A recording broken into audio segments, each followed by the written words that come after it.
18वां अध्याय। भिन्न भिन्न वर्षों का वर्णन। श्री सुखदेव जी कहते हैं, राजन, भद्राश्व वर्ष में धर्मपुत्र भद्रश्रवा और उनके मुख्य सेवक भगवान वासुदेव की हयग्रीव संज्ञक धर्ममयी प्रिय मूर्ति को अत्यंत समाधि निष्ठा के द्वारा हृदय में स्थापित कर इस मंत्र का जप करते हुए इस प्रकार स्तुति करते हैं। भद्रश्रवा और उनके सेवक कहते हैं, चित्त को विशुद्ध करने वाले ओमकार स्वरूप भगवान धर्म को नमस्कार है। अहो, भगवान की लीला बड़ी विचित्र है, जिसके कारण यह जीव संपूर्ण लोकों का संहार करने वाले काल को देखकर भी नहीं देखता और तुच्छ विषयों का सेवन करने के लिए पापमय विचारों की उधेड़ बुन में लगा हुआ अपने ही हाथों अपने पुत्र और पितादि की लाश को जलाकर भी स्वयं जीते रहने की इच्छा करता है। विद्वान लोग जगत को नश्वर बताते हैं और सूक्ष्मदर्शी आत्मज्ञानी ऐसा ही देखते भी हैं, तो भी जन्म रहित प्रभो आपकी माया से लोग मोहित हो जाते हैं। आप अनादि हैं तथा आपके कृत्य बड़े विस्मयजनक हैं। मैं आपको नमस्कार करता हूं। परमात्मन, आप अकर्ता और माया के आवरण से रहित हैं, तो भी जगत की उत्पत्ति, स्थिति और प्रलय ये आपके ही कर्म माने गए हैं। सो ठीक ही है, इसमें कोई आश्चर्य की बात नहीं है, क्योंकि सर्वात्म रूप से आप ही संपूर्ण कार्यों के कारण हैं और अपने शुद्ध स्वरूप में इस कार्य कारण भाव से सर्वथा अतीत हैं। आपका विग्रह मनुष्य और घोड़े का संयुक्त रूप है। प्रलय काल में जब तमह प्रधान दैत्यगण वेदों को चुरा ले गए थे, तब ब्रह्मा जी के प्रार्थना करने पर आपने उन्हें रसातल से लाकर दिया। ऐसे अमोघ लीला करने वाले सत्य संकल्प आपको मैं नमस्कार करता हूं। हरिवर्ष खंड में भगवान नृसिंह रूप से रहते हैं। उन्होंने यह रूप जिस कारण से धारण किया था उसका आगे वर्णन किया जाएगा। भगवान के उस प्रिय रूप की महाभागवत प्रहलाद जी उस वर्ष के अन्य पुरुषों के सहित निष्काम एवं अनन्य भक्ति भाव से उपासना करते हैं। ये प्रहलाद जी महापुरुषोचित गुणों से संपन्न हैं तथा इन्होंने अपने शील और आचरण से दैत्य और दानवों के कुल को पवित्र कर दिया है। वे इस मंत्र तथा स्तोत्र का जप पाठ करते रहते हैं। ओंकार स्वरूप भगवान श्री नृसिंह देव को नमस्कार है। आप अग्नि आदि तेजों के भी तेज हैं, आपको नमस्कार है। हे वज्रनख, हे वज्रदंष्ट्र, आप हमारे समीप प्रकट होइए, हमारी कर्म वासनाओं को जला डालिए, हमारे अज्ञान रूप अंधकार को नष्ट कीजिए। ओम स्वाहा, हमारे अंतःकरण में अभय दान देते हुए प्रकाशित होइए। ओम क्षौम, नाथ, विश्व का कल्याण हो, दुष्टों की बुद्धि शुद्ध हो, सब प्राणियों में परस्पर सद्भावना हो, सभी एक दूसरे का हित चिंतन करें, हमारा मन शुभ मार्ग में प्रवृत्त हो और हम सब की बुद्धि निष्काम भाव से भगवान श्री हरि में प्रवेश करे। प्रभो, घर, स्त्री, पुत्र, धन और भाई बंधुओं में हमारी आसक्ति न हो। यदि हो तो केवल भगवान के प्रेमी भक्तों में ही। जो संयमी पुरुष केवल शरीर निर्वाह के योग्य अन्नादि से संतुष्ट रहता है, उसे जितना शीघ्र सिद्धि प्राप्त होती है, वैसी इंद्रिय लोलुप पुरुष को नहीं होती। उन भगवत भक्तों के संग से भगवान के तीर्थ तुल्य पवित्र चरित्र सुनने को मिलते हैं, जो उनकी असाधारण शक्ति एवं प्रभाव के सूचक होते हैं। उनका बार बार सेवन करने वालों के कानों के रास्ते से भगवान हृदय में प्रवेश कर जाते हैं और उनके सभी प्रकार के दैहिक और मानसिक मलों को नष्ट कर देते हैं। फिर भला उन भगवत भक्तों का संग कौन न करना चाहेगा। जिस पुरुष की भगवान में निष्काम भक्ति है, उसके हृदय में समस्त देवता धर्म ज्ञानादि संपूर्ण सद्गुणों के सहित सदा निवास करते हैं। किंतु जो भगवान का भक्त नहीं है, उसमें महापुरुषों के वे गुण आ ही कहां से सकते हैं। वह तो तरह तरह के संकल्प करके निरंतर तुच्छ बाहरी विषयों की ओर ही दौड़ता रहता है। जैसे मछलियों को जल अत्यंत प्रिय उनके जीवन का आधार होता है, उसी प्रकार साक्षात श्री हरि ही समस्त देहधारियों के प्रियतम आत्मा हैं।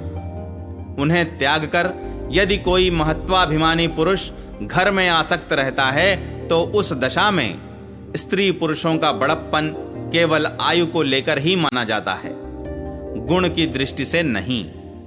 अतः असुरगण, तुम तृष्णा, राग, विषाद, क्रोध, अभिमान, इच्छा, भय, दीनता और मानसिक संताप के मूल तथा जन्म मरण रूप संसार चक्र का वहन करने वाले गृह आदि को त्याग कर भगवान नृसिंह के निर्भय चरण कमलों का आश्रय लो।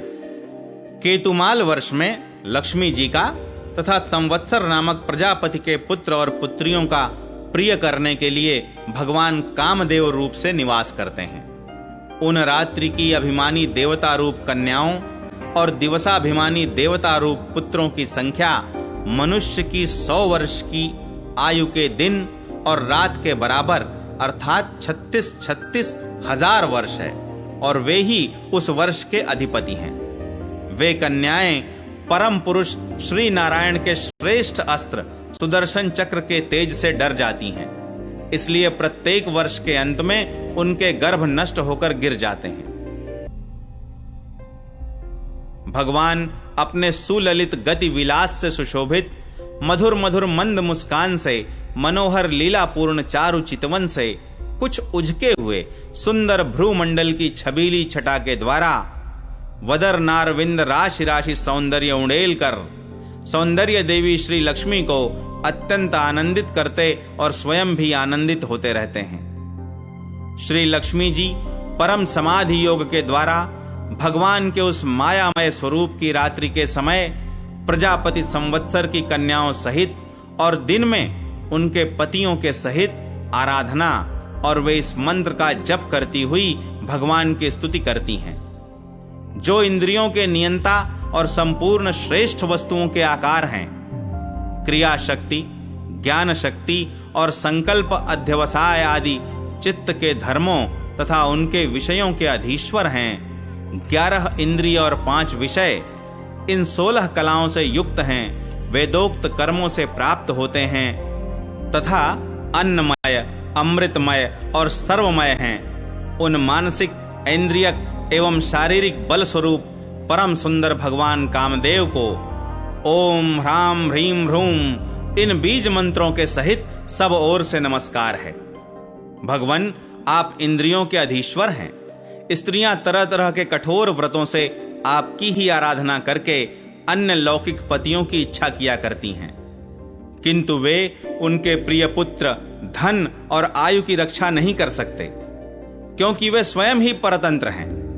सच्चा पति, रक्षा करने वाला या ईश्वर वही है जो स्वयं सर्वथा निर्भय हो और दूसरे भयभीत लोगों की सब प्रकार से रक्षा कर सके। ऐसे पति एकमात्र आप ही हैं। यदि एक से अधिक ईश्वर माने जाएं तो उन्हें एक दूसरे से भय होने की संभावना है। अतएव आप अपनी प्राप्ति से बढ़कर और किसी लाभ को नहीं मानते।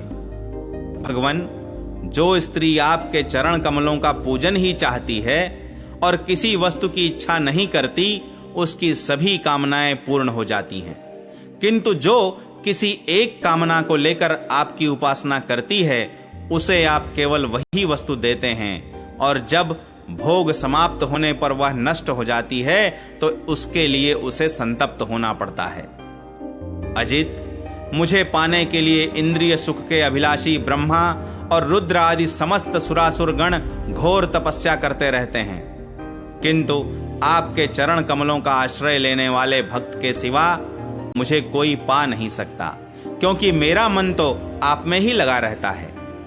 अच्युत, आप अपने जिस वंदनीय कर कमल को भक्तों के मस्तक पर रखते हैं, उसे मेरे सिर पर भी रखिए। वरेण्य, आप मुझे केवल श्री लांछन रूप से अपने वक्षस्थल में ही धारण करते हैं, सो आप सर्वसमर्थ हैं। आप अपनी माया से जो लीलाएं करते हैं, उनका रहस्य कौन जान सकता है। रम्यक वर्ष में भगवान ने वहां के अधिपति मनु को पूर्व काल में अपना परम प्रिय मत्स्य रूप दिखाया था।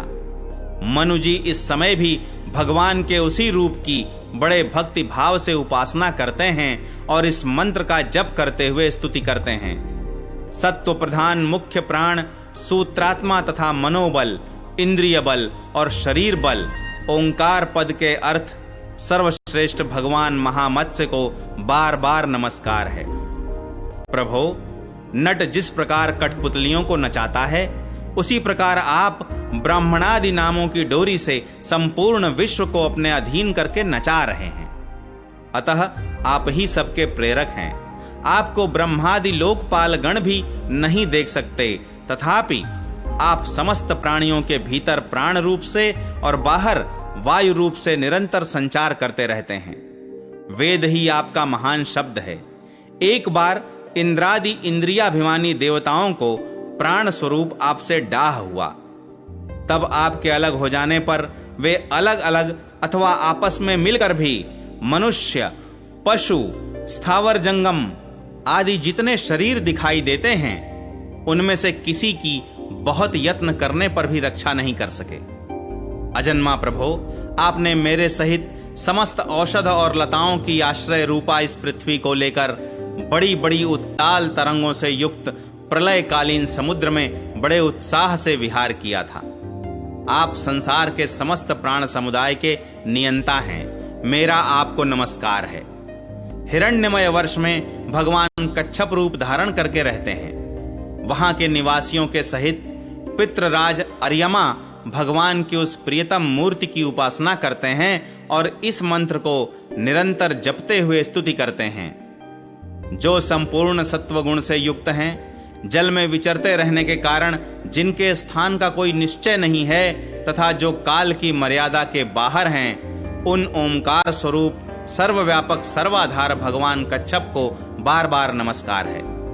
भगवान, अनेक रूपों में प्रतीत होने वाला यह दृश्य प्रपंच यद्यपि मिथ्या ही निश्चय होता है, इसलिए इसकी वस्तुतः कोई संख्या नहीं है, तथापि यह माया से प्रकाशित होने वाला आपका ही रूप है। ऐसे अनिर्वचनीय रूप आपको मेरा नमस्कार है। एकमात्र आप ही जरायुज, स्वेदज, अंडज, उद्भिज, जंगम, स्थावर, देवता, ऋषि, पितृगण, भूत, इंद्रिय, स्वर्ग, आकाश, पृथ्वी, पर्वत, नदी, समुद्र, द्वीप, ग्रह और तारा आदि विभिन्न नामों से प्रसिद्ध हैं। आप असंख्य नाम, रूप और आकृतियों से युक्त हैं। कपिलादि विद्वानों ने जो आप में 24 तत्वों की संख्या निश्चित की है, वह जिस तत्व दृष्टि का उदय होने पर निवृत्त हो जाती है, वह भी वस्तुतः आपका ही स्वरूप है। ऐसे सांख्य सिद्धांत स्वरूप आपको मेरा नमस्कार है। उत्तर कुरुवर्ष में भगवान यज्ञ पुरुष वराह मूर्ति धारण करके विराजमान हैं। वहां के निवासियों के सहित साक्षात पृथ्वी देवी उनकी अविचल भक्ति भाव से उपासना करती और इस परमोत्कृष्ट मंत्र का जप करती हुई स्तुति करती हैं, जिनका तत्व मंत्रों से जाना जाता है, जो यज्ञ और क्रतु रूप हैं तथा बड़े बड़े यज्ञ जिनके अंग हैं, उन ओंकार स्वरूप शुक्ल कर्ममय त्रियुग मूर्ति पुरुषोत्तम भगवान वराह को बार बार नमस्कार है। ऋत्विज गण जिस प्रकार अरण्य रूप काष्ठ खंडों में छिपी हुई अग्नि को मंथन द्वारा प्रकट करते हैं, उसी प्रकार कर्मासक्ति एवं कर्म फल की कामना से छिपे हुए जिनके रूप को देखने की इच्छा से परम प्रवीण पंडित जन अपने विवेक युक्त मन रूप मंथन काष्ठ से शरीर एवं इंद्रियादि को बिलो डालते हैं। इस प्रकार मंथन करने पर अपने स्वरूप को प्रकट करने वाले आपको नमस्कार है। विचार तथा यम नियमादि योगांगों के साधन से जिनकी बुद्धि निश्चयात्मिका हो गई है, वे महापुरुष द्रव्य, क्रिया, हेतु, अयन, ईश, काल और कर्ता आदि माया के कार्यों को देखकर जिनके वास्तविक स्वरूप का निश्चय करते हैं, ऐसे मायिक आकृतियों से रहित आपको बार बार नमस्कार है। जिस प्रकार लोहा जड़ होने पर भी चुंबक की सन्निधि मात्र से चलने फिरने लगता है, उसी प्रकार जिन सर्वसाक्षी की इच्छा मात्र से, जो अपने लिए नहीं बल्कि समस्त प्राणियों के लिए होती है, प्रकृति अपने गुणों के द्वारा जगत की उत्पत्ति स्थिति और प्रलय करती रहती है, ऐसे संपूर्ण गुणों एवं कर्मों के साक्षी आपको नमस्कार है। आप जगत के कारणभूत आदि सूकर हैं। जिस प्रकार एक हाथी दूसरे हाथी को पछाड़ देता है, उसी प्रकार गजराज के समान क्रीड़ा करते हुए आप युद्ध में अपने प्रतिद्वंद्वी हिरण्याक्ष दैत्य को दलित करके मुझे अपनी दाढ़ों की नोक पर रखकर रसातल से प्रलय पयोधि के बाहर निकले थे। मैं आप सर्वशक्तिमान प्रभु को बार बार नमस्कार करती हूं। 23वां अध्याय शिशुमार चक्र का वर्णन। श्री शुकदेव जी कहते हैं, राजन, सप्तर्षियों से 13 लाख योजन ऊपर ध्रुवलोक है। इसे भगवान विष्णु का परम पद कहते हैं। यहां उत्तानपाद के पुत्र परम भगवत भक्त ध्रुव जी विराजमान हैं। अग्नि, इंद्र, प्रजापति कश्यप और धर्म, ये सब एक साथ अत्यंत आदर पूर्वक इनकी प्रदक्षिणा करते रहते हैं। अब भी कल्प पर्यंत रहने वाले लोक इन्हीं के आधार स्थित हैं। इनका इस लोक का प्रभाव हम पहले वर्णन कर चुके हैं। सदा जागते रहने वाले अव्यक्त गति भगवान काल के द्वारा जो ग्रह नक्षत्रादि ज्योतिर्गण निरंतर घुमाए जाते हैं, भगवान ने ध्रुवलोक को ही उन सब के आधार स्तंभ रूप से नियुक्त किया है। अतः यह एक ही स्थान में रहकर सदा प्रकाशित होता है। जिस प्रकार दाएं चलाने के समय अनाज को खूंदने वाले पशु छोटी, बड़ी और मध्यम रस्सी में बंधकर क्रमशः निकट, दूर और मध्य में रहकर खंभे के चारों ओर मंडल बांधकर घूमते रहते हैं, उसी प्रकार सारे नक्षत्र और ग्रहगण बाहर भीतर के क्रम से इस काल चक्र में नियुक्त होकर ध्रुवलोक का ही आश्रय लेकर वायु की प्रेरणा से कल्प के अंत तक घूमते रहते हैं। जिस प्रकार मेघ और बाज आदि पक्षी अपने कर्मों की सहायता से वायु के अधीन रहकर आकाश में उड़ते रहते हैं, उसी प्रकार ये ज्योतिर्गण भी प्रकृति और पुरुष के संयोगवश अपने अपने कर्मों के अनुसार चक्कर काटते रहते हैं, पृथ्वी पर नहीं गिरते। कोई कोई पुरुष भगवान की योग माया के आधार पर स्थित इस ज्योतिष चक्र का शिशुमार अर्थात सूंस के रूप में वर्णन करते हैं। यह शिशुमार कुंडली मारे हुए है और इसका मुख नीचे की ओर है। इसकी पूंछ के सिरे पर ध्रुव स्थित है। पूंछ के मध्य भाग में प्रजापति, अग्नि, इंद्र और धर्म हैं। पूंछ की जड़ में धाता और विधाता हैं। इसके कटि प्रदेश में सप्तर्षि हैं। यह शिशुमार दाहिनी ओर को सिकुड़कर कुंडली मारे हुए है। ऐसी स्थिति में अभिजित से लेकर पुनर्वसु पर्यंत जो उत्तरायण के 14 नक्षत्र हैं, वे इसके दाहिने भाग में हैं और पुष्य से लेकर उत्तराषाढ़ा पर्यंत जो दक्षिणायन के 14 नक्षत्र हैं, वे बाएं भाग में हैं। लोक में भी जब शिशुमार कुंडलाकार होता है, तब उसके दोनों ओर के अंगों की संख्या समान रहती है। उसी प्रकार यहां नक्षत्र संख्या में भी समानता है। इसकी पीठ में अजवीथी अर्थात मूल, पूर्वाषाढ़ा और उत्तराषाढ़ा नाम के 3 नक्षत्रों का समूह है और उदर में आकाश गंगा है। राजन, इसके दाहिने और बाएं कटि तटों में पुनर्वसु और पुष्य नक्षत्र हैं। पीछे के दाहिने और बाएं चरणों में आर्द्रा और आश्लेषा नक्षत्र हैं तथा दाहिने और बाएं नथनों में क्रमशः अभिजित और उत्तराषाढ़ा है। इसी प्रकार दाहिने और बाएं नेत्रों में श्रवण और पूर्वाषाढ़ा एवं दाहिने और बाएं कानों में धनिष्ठा और मूल नक्षत्र हैं। मघा आदि दक्षिणायन के 8 नक्षत्र बाईं पसलियों में और विपरीत क्रम से मृगशिरा आदि उत्तरायण के 8 नक्षत्र दाहिनी पसलियों में हैं। शतभिषा और ज्येष्ठा ये 2 नक्षत्र क्रमशः दाहिने और बाएं कंधों की जगह हैं। इसकी ऊपर की थूथनी में अगस्त्य, नीचे की ठोड़ी में नक्षत्र रूप यम, मुखों में मंगल, लिंग प्रदेश में शनि, ककुद में बृहस्पति, छाती में सूर्य, हृदय में नारायण, मन में चंद्रमा, नाभि में शुक्र, स्तनों में अश्विनी कुमार, प्राण और अपान में बुध, गले में राहु, समस्त अंगों में केतु और रोमों में संपूर्ण तारागण स्थित हैं। राजन, यह भगवान विष्णु का सर्वदेवमय स्वरूप है। इसका नित्य प्रति सायंकाल के समय पवित्र और मौन होकर दर्शन करते हुए चिंतन करना चाहिए तथा इस मंत्र का जप करते हुए भगवान की स्तुति करनी चाहिए। संपूर्ण ज्योतिर्गणों के आश्रय, कालचक्र स्वरूप, सर्वदेवाधिपति परम पुरुष परमात्मा का हम नमस्कार पूर्वक ध्यान करते हैं। ग्रह, नक्षत्र और ताराओं के रूप में भगवान का आधिदैविक रूप प्रकाशित हो रहा है। वह तीनों समय उपर्युक्त मंत्र का जप करने वाले पुरुषों के पाप नष्ट कर देता है। जो पुरुष प्रातः, मध्याह्न और सायं तीनों काल उनके इस आधिदैविक स्वरूप का नित्य प्रति चिंतन और वंदन करता है, उसके उस समय किए हुए पाप तुरंत नष्ट हो जाते हैं।